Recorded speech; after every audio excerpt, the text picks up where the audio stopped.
Just got rid of my other okay. It's like this is the full majority. I'm just gonna go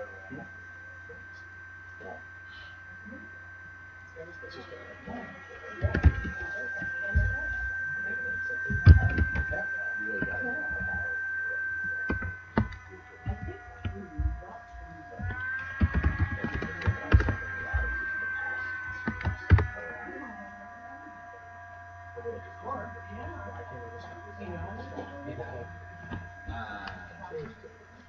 So do they? Oh, okay. They're not.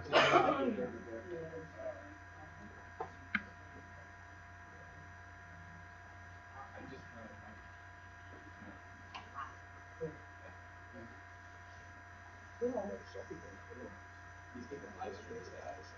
I'm gonna jump upstairs to send that link out to him.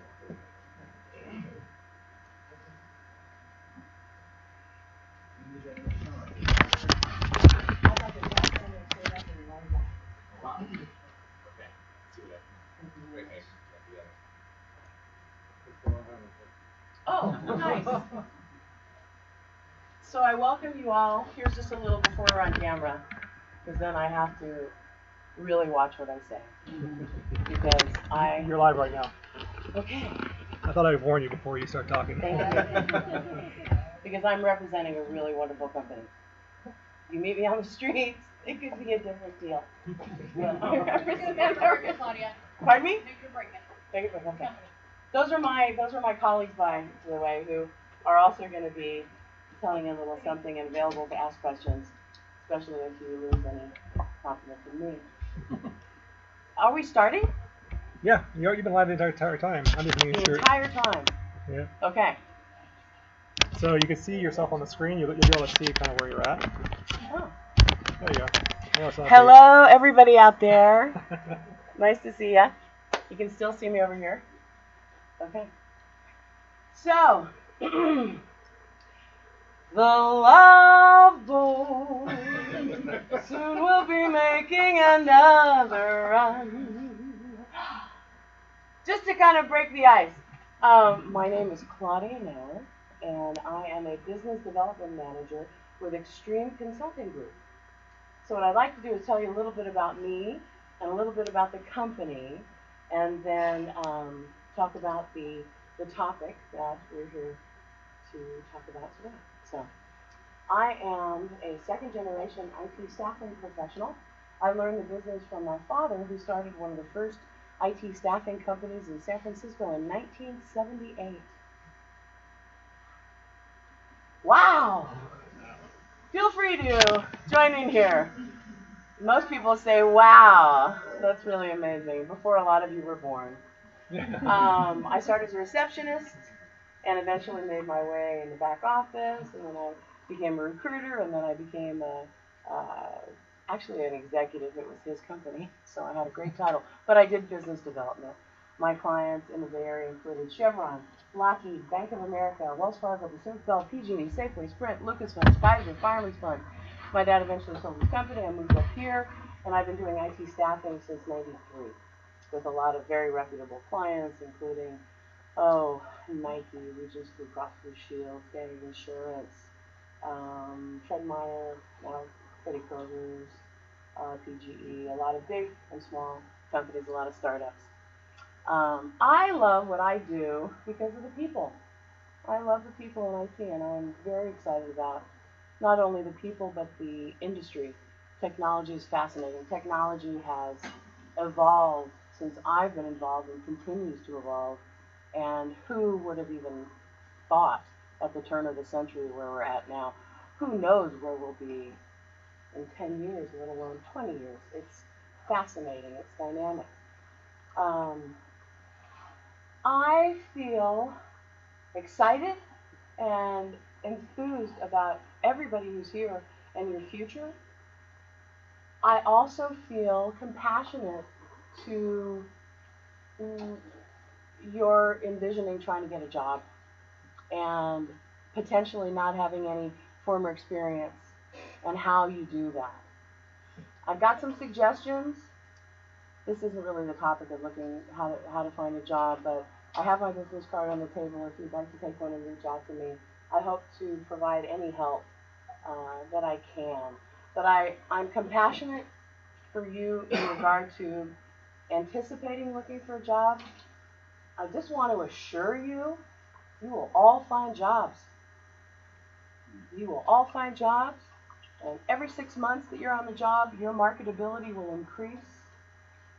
And once you get that job and you have experience and you build upon it, more and more worlds will open up. So I just kind of want to prepare you. If it's frustrating at the beginning, just steamroll right through it, because we need people, we need developers. Tremendously, we need developers. We need all kinds of categories of IT professionals. The United States, I do a lot of volunteering, which I'll kind of bring up here. And at one of the volunteering events that I was involved with, the keynote speaker said that the United States is the 57th country in the world to graduate IT professionals and engineers, which is astounding. We're shipping people in from other countries. So trust me, we need you. If it's frustrating initially, just keep trying. And that's my introduction. So the topic suggested by Danny today is building meaningful relationships. I believe building meaningful relationships is very important. Thank you.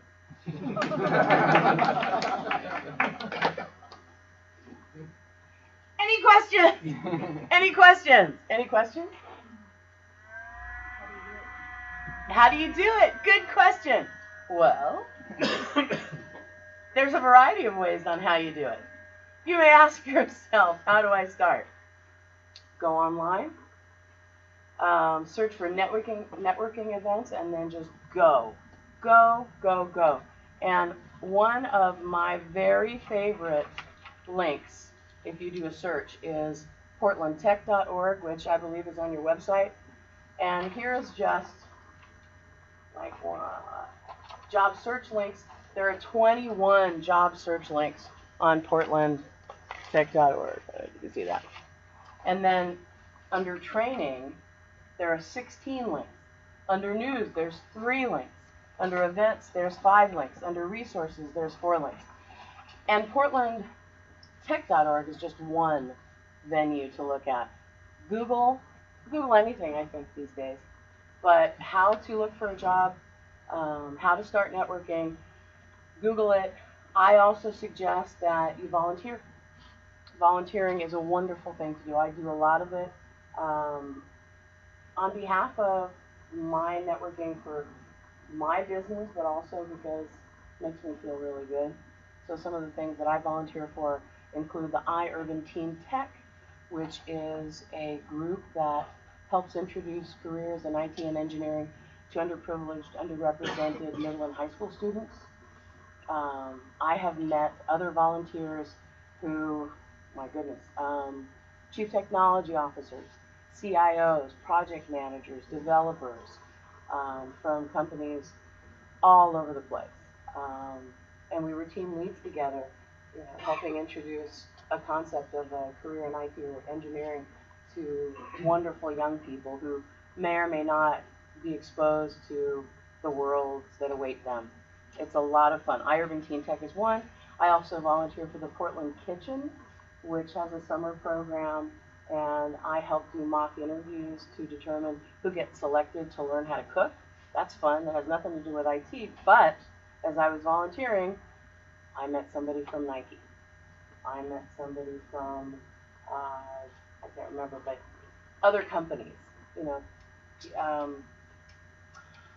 volunteering. I have been a member of the ISSA, Information Systems Security Association, and I'm not a techie, I'm all about people, but I thought security would be important, given the state of affairs of the world. So I volunteered, and then my first experience as a board member was in the ISSA. I became their PR director. So I had an opportunity to meet all kinds of people and help invite speakers. Plus, the speakers had fantastic topics. So there are user groups, there are development user groups, there's a Java user group, there's .NET user groups. So all of the languages that you're learning may have user groups. I would definitely show up and then get involved and volunteer. So volunteering is a really important thing to do within IT or even out of IT. I think volunteering and just kind of breaking the ice and getting used to being a volunteer helps you get used to that. So if you're uncomfortable in speaking with strangers or publicly, and I believe speaking publicly is akin to having dental work or going through a divorce or something. Most people hate speaking publicly. You don't have to speak publicly, but I would strongly urge all of you to check out Toastmasters. Have you heard of Toastmasters? Yes. Yep. If you haven't, it's an organization that I have known now for decades, and I have known IT people who, would just fall apart in front of not only an audience, but just, a one-on-one situation, who blossom. And they're a really welcoming, loving, well-structured organization. Toastmasters for techies, I think is just great. And I'll back that up. Eric Gross, our co-founder of the school, did Toastmasters for years, and he highly advocates it as well. Awesome. So, just for kicks and giggles, because as far as the validity of networking, I think if you're riding on the Max, if you're at a social event, any time you might be around people might be an opportunity for you to practice networking and practice breaking the ice. So I Googled just for fun how to start a conversation and build a connection. And here were some of the tips. Be comfortable and clean. Have a current event on your tongue. Always ask about the other person. Listen. Touch on an elements of rapport. If you're at a Timbers game, say something about soccer. If you're unsure of how to follow up, use their last few words. Remember who the people are who you speak to. I would suggest that each of you, if you haven't already today, start your own database of contacts, regardless of whether or not you think somebody may be important now or in the future. So I've been in Portland since '93. I know a plethora of people. I run into them all the time. They run into me. For me, in a sales capacity, going out there and getting the business, if I walk into a new client and somebody recognizes me in front of somebody I'm trying to engender business, it's like bingo, some instant credibility there. And that happens all the time because I've been around a long time. So networking, developing relationships is really important for you, but I'd also like to suggest that as you're doing that, and this may help ease the potential awkwardness of building relationships, think in terms of, at some point, you are going to be in a position of influence, if not hiring ability. And you may help other people. You may also need to help, those people because you need to hire a bunch of people to create a team to deliver an application or a project. So keep in touch, build your group of contacts, and think in terms not only of helping yourself, but as you're out there trying to get a job, everybody you meet here today, you should get to know everybody here and pass on any tips and any companies that you're hearing about that are looking for people. Any one of these people who gets the first job could help open the doors for you in the future. And that could be tomorrow, next week, it could be years from now. having been, I know him from way back. So a couple examples of people I've known throughout the years. Yesterday, I took a CEO of a software development company out to lunch.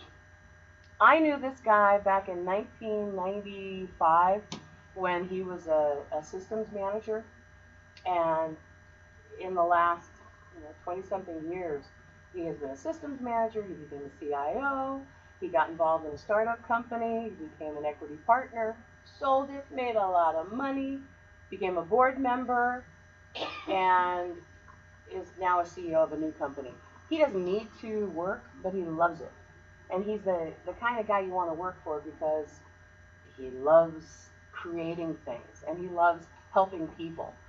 I knew him a long time ago. It was lovely to see him.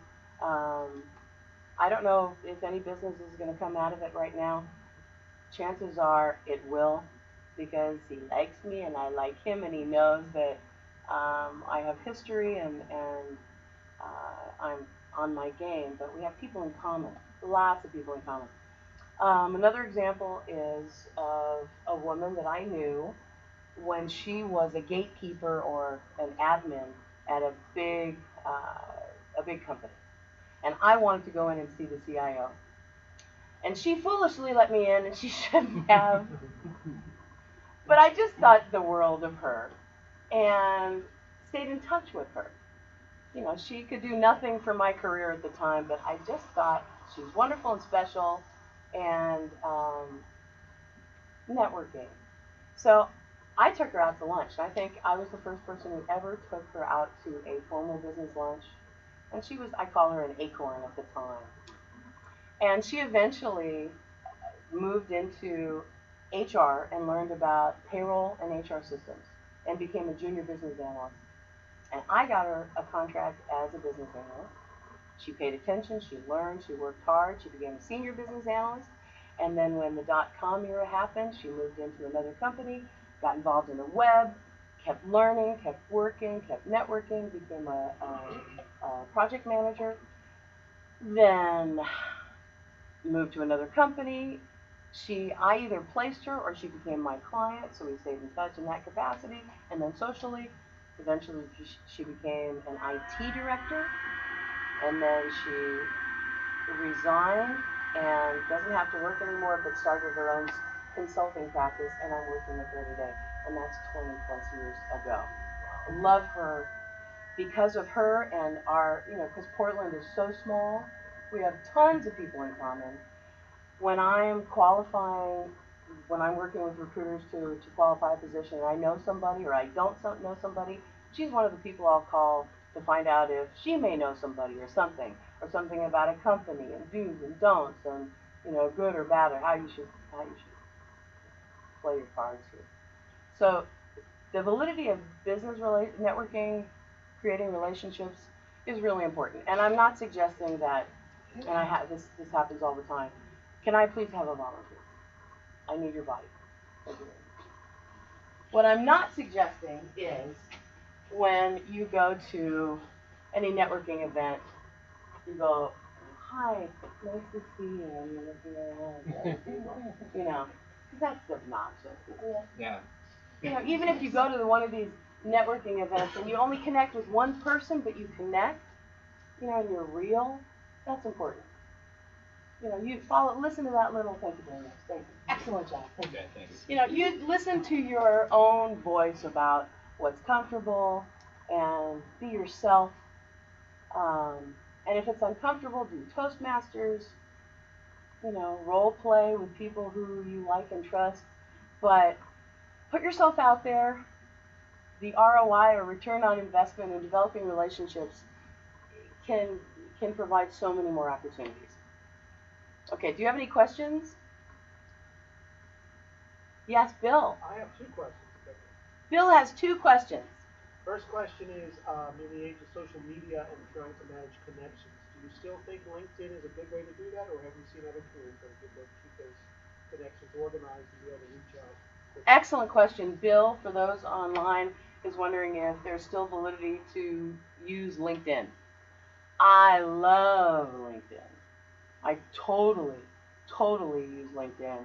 I'm going to check on somebody immediately on LinkedIn to see if their profile is there and to learn about them, learn about where they went to school, where their activities are, their volunteering. For me, being in sales, I want to get to know who the person is, to develop that relationship. So LinkedIn is a great venue. Note, only use LinkedIn for professional purposes, only put professional stuff. In fact, in my opinion, you should only put professional and politically correct things online no matter what, because all of that information is available for anyone to see. Did that answer you? Yes, thanks. And your second question? My second question is, back in 1978, when your father was first opening that IT firm, what were the hot programming languages then? Back in 1978, what were the hot programming languages? I remember Nomad. Fortran must have been just Fortran, hot off the press. Fortran, Nomad, Basic. Basic was still around. COBOL. COBOL was king. COBOL programmers. Oh my God. Great question. I'm sure there's more. Progress, I think. That's all I can remember. I'm better at lunch. I'm really good. I can remember what I ate in restaurants in San Francisco. What were the hot meals? Cajun was my good. Any other questions? I'd like to invite my colleagues here to share if they'd like some of their thoughts and tips. So, Rebecca Newland is a senior recruiter. She's been in this industry for several decades, has found just an inordinate amount of people jobs, not only once but many times, because of the way she approaches, the way she conducts her business. So, Rebecca? All right. So, thank you for having me. To go on with the LinkedIn thing, recruiters use LinkedIn quite a bit. So when Claudia said, keep it professional, there was a guy who had all the requirements I needed, but he in bold letter had some political things. And freedom of speech, I understand, but I just passed him on because I thought this could be, something I don't want to get into. So we do look at Facebook. So social media can be the nemesis for you too. So do be aware if you're especially looking for jobs to maybe clean up if you need to. Just a FYI. Claudia and I are an example of a relationship building. I worked with a person that she knew socially, and so when I wanted to get back into recruiting after being away from it for about 4 years, excuse me, I contacted that person. She said, well, I don't have anything right now, but maybe my friend Claudia did. And Claudia's a big lunch person, so we went out for lunch, and this was in early 2000s, and had a lunch, and I walked away from Claudia. She made me feel so good about myself, and that, yes, I could go work part-time as a recruiter somewhere, but she didn't have anything for me. So she reached out to her friend, Carol, who then interviewed me, and they were fine to have me as a recruiter for part-time, and that was 7 years ago. Relationships, even if you don't know them, it does spawn something else. And so here I am, an example. And then now Claudia and I are actually working with each other. So after 10 plus years of our initial meeting, here we are standing together. So kind of go on that relationship. I'm going to go with the nonverbal kind of relationship building. Since I am a recruiter, and first impression is extremely important. You only get it one time, regardless of who you're working or interviewing to. We actually, a coworker, as we were talking about what we were going to talk about, he said, I tell my candidates, when you're going to an interview, you're immediately interviewing the minute you open up your door from your car or come off of the MAX train or wherever transportation you're taking. How you treat the front person, the receptionist, is extremely important, because he says I would go out to my receptionist and say, how did that person treat you? Okay, so it's just not that initial one-on-one; it is the process. Some examples that we've had is we had a person come in, and she was on paper great for the job that we wanted, and she was a mess. She came in, her hair wasn't brushed. She said, oh, my hair dryer broke. All right, put it in a ponytail. Brush it. Your brush did not break. Even though sometimes people think recruiters are a number of different things, but here we are is to help you get a job. We're not taking money away from you to get a job. We are actually helping you find a job. So impress us, because if you are responsive to engaging conversations and follow up, as well as I follow up with you, then that relationship starts, and then I will be so excited to present you to a client of mine. Another example was, and I'm not criticizing, but a gentleman smoked right before he met me, filled up the room so badly with the stench of cigarette smoke. I thought, I can't present him to a client of mine because it was offensive. So I know that people smoke because they're nervous, and they're calming down before an interview and talking to people, but just be aware of how that is received. So I highly recommend dressing cleanly. I'm not saying you've got to have your best suit or your best pantsuit or whatever it is. Dress cleanly. Comb your hair. Men, if you have long hair, comb it, put it in a ponytail, whatever. Women, the same thing. Just if you can't afford anything, again, be clean about what you are presenting to them. Be prepared to have questions. That's another thing. A lot of our clients, they start out telling about the project and everything, but be prepared with questions, because that impresses them, because that means that you have gone beyond what the initial thing is for, and you're thinking about future things maybe. That develops a relationship with them. Work on your handshakes. Man, I had a girl shake my hand, it was the limpest thing, and I'm like, God, gotta work on that. That's a nonverbal, gesture of how a person welcomes you into their life and helping you find a job. So just think of those subtle things that do make a large impression and develop a relationship, because, as Claudia mentioned, it may not be immediate, but it could be in the future, and it is a very small town. It's amazing when you hear someone's name and you go, oh, no, And once you're in the job, too, the impression is arriving on time, leaving a little later than you're expected to, showing that initiative. A lot of times we see people are at 5 o'clock and they're out of there. So those are just small gestures of building that relationship. Trust is how you build a relationship, and you need to show you're trustworthy. And kind of now switching a little bit, so going on with Claudia, being able to talk to people. A lot of people don't know how to do small talk, and I understand that. And anywhere you go, you can start doing small talk. However, we are now a nation like this. You're on the train, it's like this. Maybe once a week, put your phone away if you are a bus rider or a train rider, and just look at people, what they got going on. So if someone's reading a book, you maybe make a comment about the book, or just make a comment about the weather. And it does expand beyond that. So practice is very important. The Toastmasters, they force you to practice. Practice makes you better, makes you more comfortable. Because we don't learn how to speak in front of people.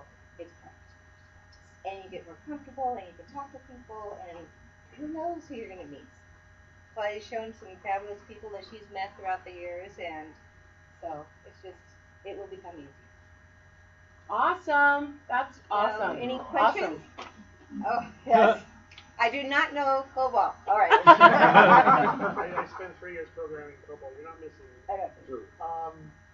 You mentioned not necessarily wearing your best suit. And when I first moved out here during the .com boom, the recruiter sent me out to an interview, and he said, don't wear a suit, or it counted against you. Right. However, in the absence of that type of advice, do you think it's a bad thing to wear a suit? I've always heard that wearing a suit, even if you're just showing up for like a job as a dishwasher, shows respect for the process and you're serious and professional. Right. Do you see a downside from wearing a suit?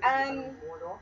You want to look good, but so like if you're going to a job for an IT position, like in a manufacturing, a suit is not necessary. If you feel better wearing a jacket with an open collar, because you like that jacket, makes you just kind of gives you that oomph to feel good about yourself, do that. Okay, or a tie, such as Danny, or something like that. If you're going into finance, I would say probably suit would be not a problem. You always want to be business casual plus as a minimum, and then definitely ask if you are working with a recruiter or somebody, What should I wear? We, as a recruiter, should already have told you, but if it doesn't happen, definitely ask. Or if you're not working with a staffing firm, ask the HR person who's setting up the interview. And in addition, tap that network you have and ask anybody, use LinkedIn, who do I know who works at the same company, contact them, what's the do's and don'ts, what should I wear, anything I should say, anything I shouldn't say, anything I should highlight. So once again, the value of relationships kicks in choosing what to wear for an interview, or what not to say or what to say. And also LinkedIn is not how many you have, it's the quality of connections you have. It's really important. Awesome. What do you do in the event of a company requesting an interview, but they say no calls, and you don't know anyone from that company, like knowing what the do's and don'ts are? Then you have to use your best judgment. You just know you can't, don't cuss in an interview, don't express your political views, the hot topics. Come prepared with questions with the job. You should have a job description, right? Mm-hmm. So if there's anything, ask them, what do you see in the future for this role? I mean, get to, what's important for you. Because remember, when you interview, you're interviewing for them. Am I really want to work for this company? Is this person going to be my boss? And I'm not feeling real comfortable with this person. I don't like the attitude. So you interview them too. But do ask, important questions from the job description. But like I said, for Portland, business casual plus is good. Unless it's the finance or even the medical field. But if we were on the East Coast, you're talking your suit. So, yes. On the clothing, this is a very casual city, and I noticed that both of you are wearing jeans. Right. So nice, clean jeans, are those still appropriate for business casual plus, or does it need to be a step nicer? I would not wear jeans to an interview. Don't do as we do. Oops. It's Friday. So yeah, I would not wear jeans, men or women, to an interview. Even if your interviewer has jeans on. You want to look a little bit better than that. So I'd like to introduce Stacy, who has a whole different perspective. She's new with us and jeans. I'll let Stacy introduce herself. She's new to the recruiting world, but tell us about your background. And thank you very much, Rebecca. That was spot on.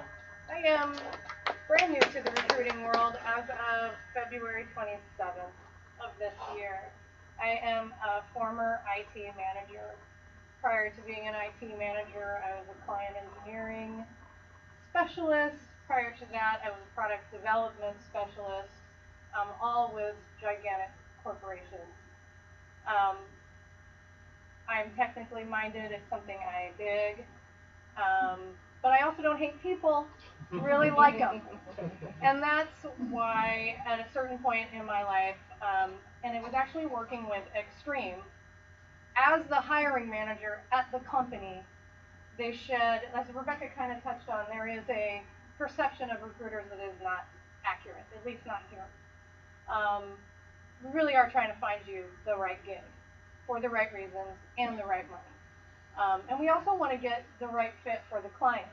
And as the former client, I found these people to be very genuine, to follow up with their consultants, to ask us once a week or more, how are our consultants doing, what are they doing, how can we help? So it's really a big circle, and what I really wanted to touch on is why building relationships is important. Because clearly we should all be building some kind of meaningful relationship, but to my mind, IT is a different animal today than it was before. The guy in the basement does not exist any longer. No matter what you're doing, you're not in a basement. You're not. You're seen, you're heard, and you're a vital part of every organization in every industry. The food carts use IT. Everybody's using something. There's no way around it, and like Claudia said, you will all have a job. These are just growing and getting better. So why it's important is that all levels of the organization, in every organization, are going to rely on you, your expertise, your kindness, and your ability to express your knowledge to them in a way that is thoughtful and in a way that is not condescending, because not everybody is technically minded.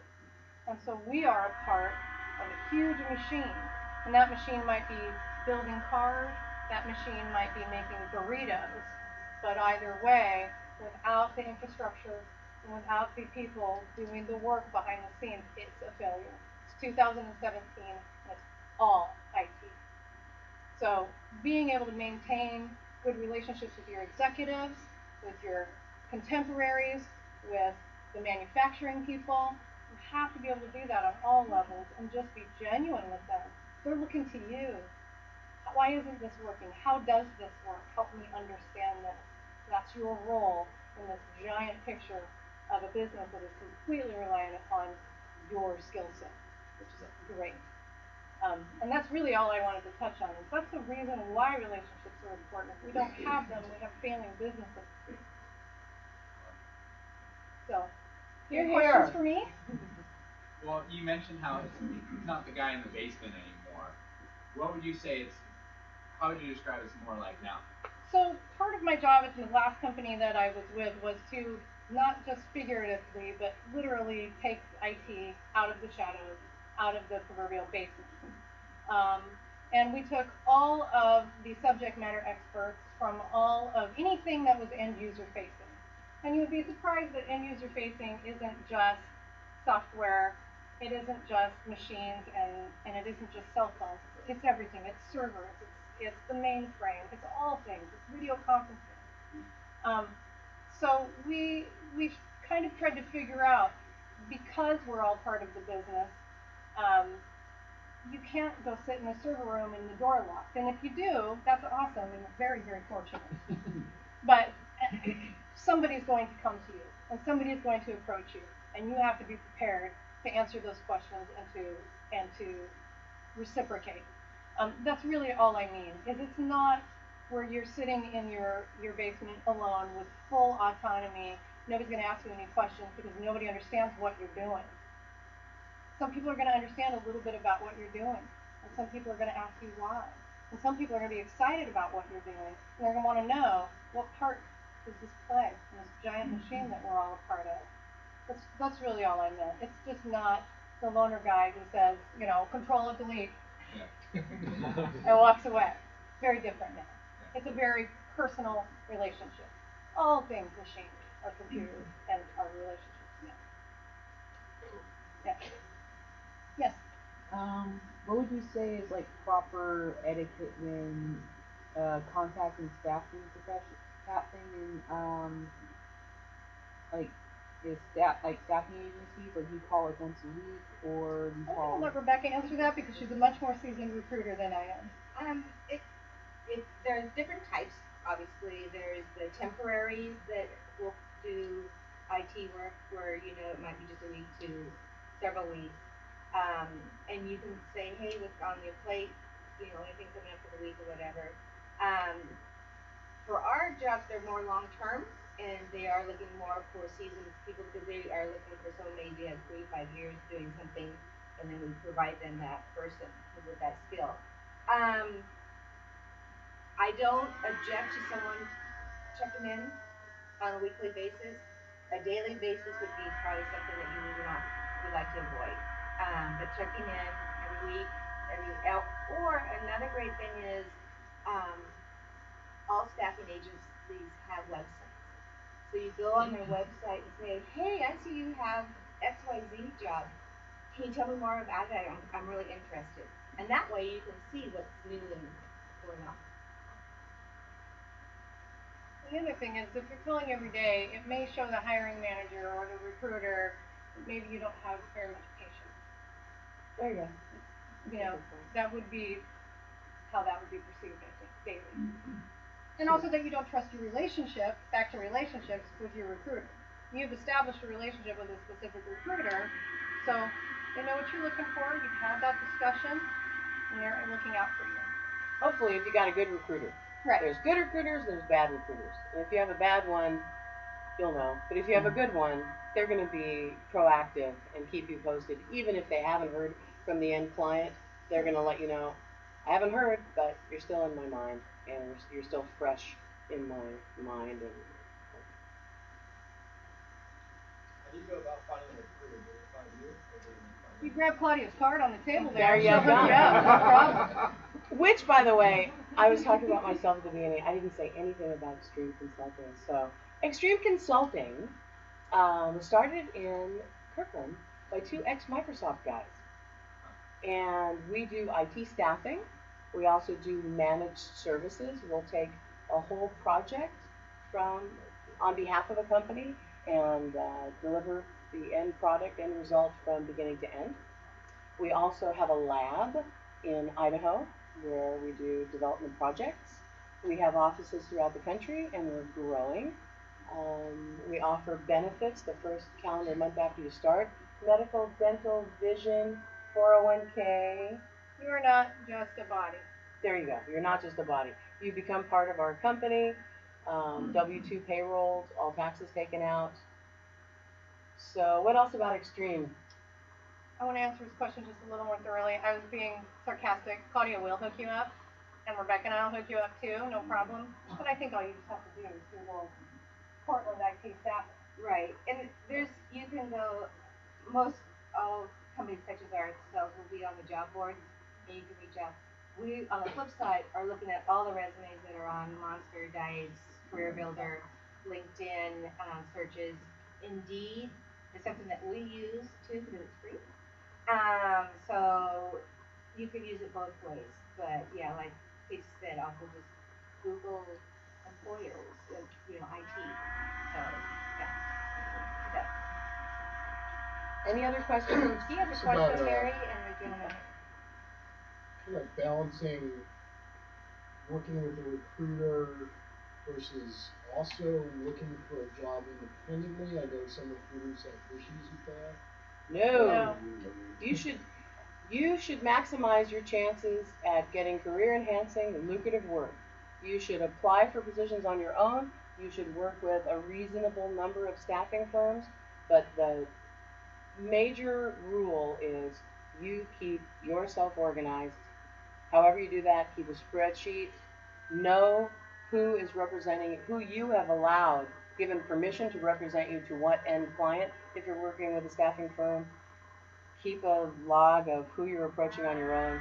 You're responsible for that. If we work with somebody who has just scattered the resume all over town, we could be embarrassed. You could be embarrassed. You may lose a chance. The hiring manager or the HR person may think, if you can't organize yourself just with a job search, how are you going to organize yourself with a search?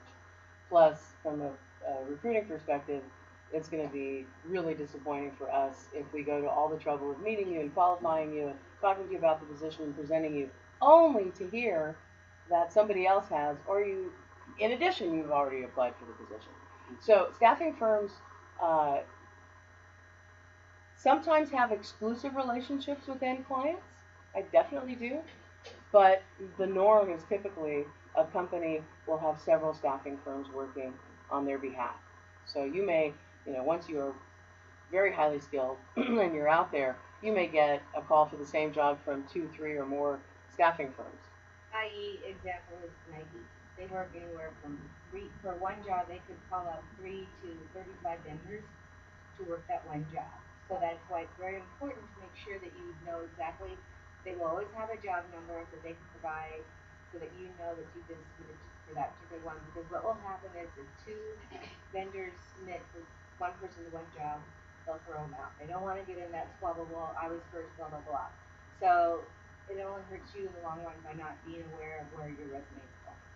In addition to that, something that I've learned while watching Rebecca is a good recruiter, while they're interviewing you, they're going to ask you, are you looking for other work? If so, where are you at in that process? Be honest with the recruiter. The recruiter says, cool, all right, I will still represent you here. If one of these jobs comes to fruition, let me know. That way nobody's time is wasted. You have every right in the world to look for whatever job you want. The key would be the honesty with the recruiter. and the recruiters want to speak with you. And to take that a step further, Hey! Rebecca is going to let me, the business person, know about where you are in the process, the timing and the availability, so that I can potentially alert my client that Mr. So-and-so may not be available for too much longer because he's actively interviewing. So if it's possible, can we speed up the review and then potentially interview process and offer process? So relationships. Good to have a very close relationship with, in this case, your recruiter, your sales rep, the end client. Trust. This has been given you. I was wondering what suggestions you might have for people that don't have a lot of experience, that are maybe just kind of coming into this field and to gain experience doing some volunteering. But that seemed like more as a networking perspective. But what else would you recommend? Excellent question, which I think is appropriate for probably everybody here and online. How do you get the experience? You've got this training. How do you open that door? And this is what I want to assure you. Just keep trying. You will get there. Relationships.